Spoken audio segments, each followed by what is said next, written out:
Assalamualaikum warahmatullahi wabarakatuh. Halo, saya Aditya Pratama Putra dari kelas 11 Teknik Tenaga Listrikan 1 SMK Negeri 1 Adiwerna. Di sini saya akan mewawancarai salah satu orang di Dinas Perhubungan. Yuk, mari kita langsung. Halo. Assalamualaikum warahmatullahi wabarakatuh.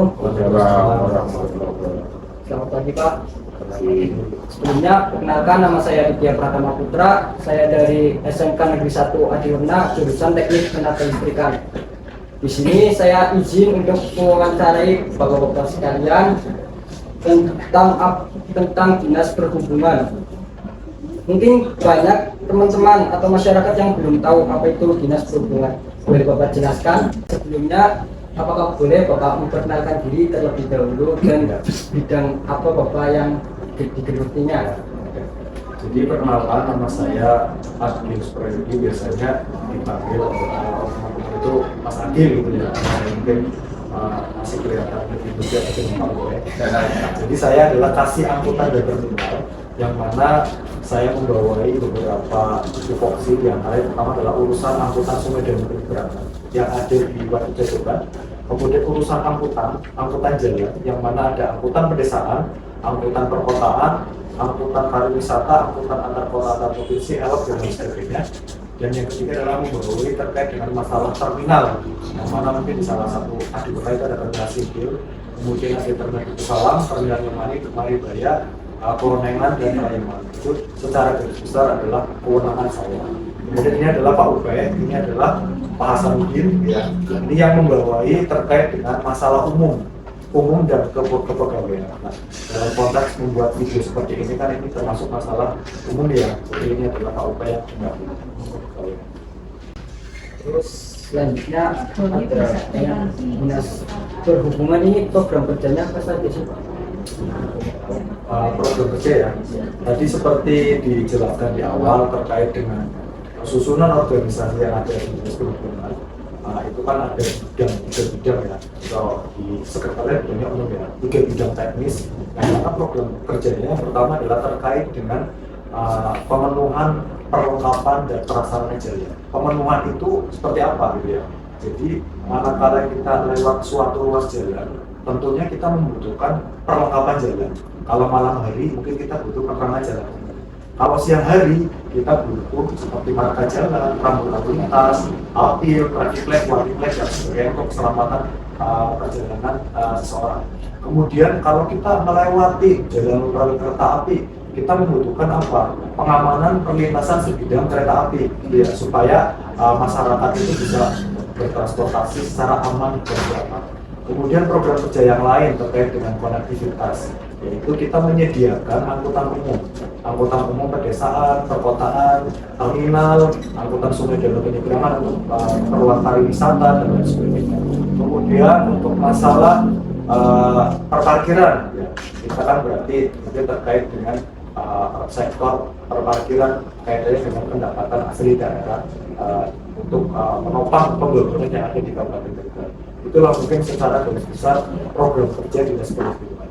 Jadi kalau ada tanya di Zoom itu angkot gitu ya, ternyata angkot itu adalah bagian kecil dari tupoksi Dinas Perhubungan.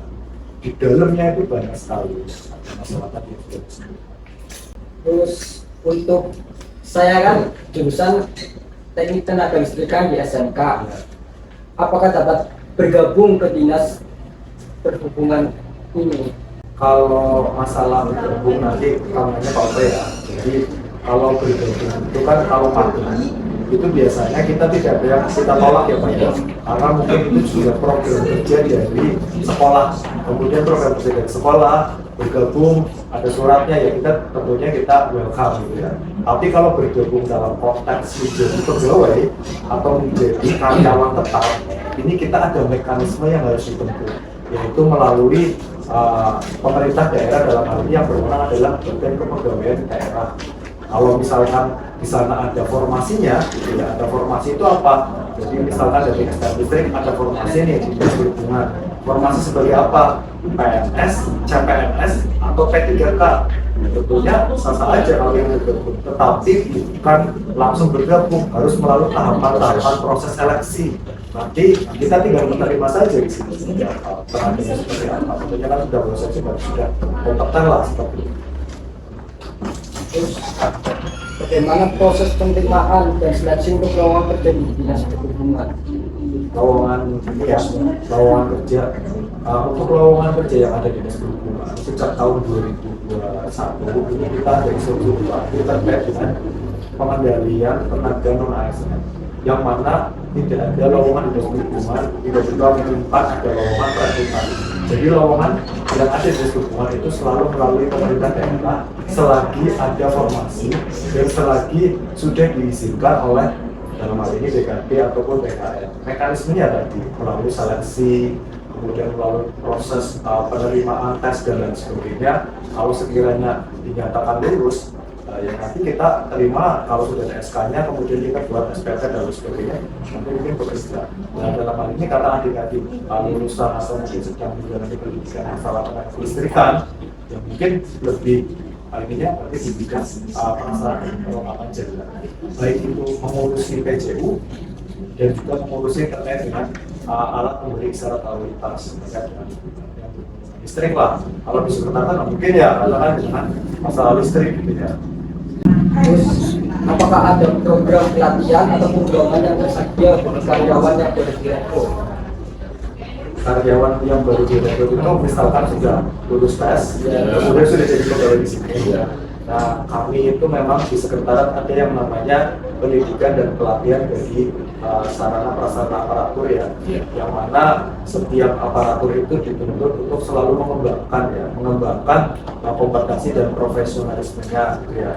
Pendidikannya itu kan bisa mungkin melalui Zoom meeting, melalui literatur, bahkan kemarin Pak Hasan itu melihat ada semacam e-book katalog yang disediakan oleh BKN ya Pak. Itu suruh mengakses di situ. Jadi bukan hanya dari perusahaan atau dari dinas perhubungan, tetapi dari yang bersangkutan juga dituntut untuk selalu proaktif dalam rangka mengembangkan kompetensinya, dalam rangka mengembangkan untuk mendukung kinerjanya.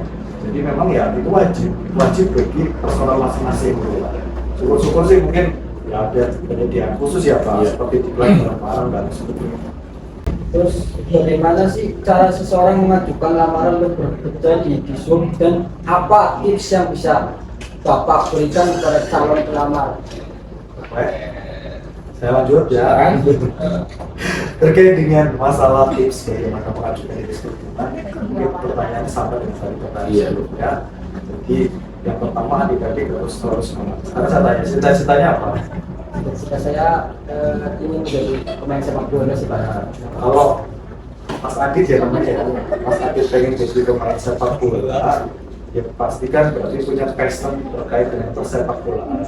Pasti nanti arahnya ke sana. Nah, kita sampaikan kalau zaman era sekarang ini untuk formasi SMK atau sekelas SMA digitasi pemerintah itu sangat-sangat terbatas.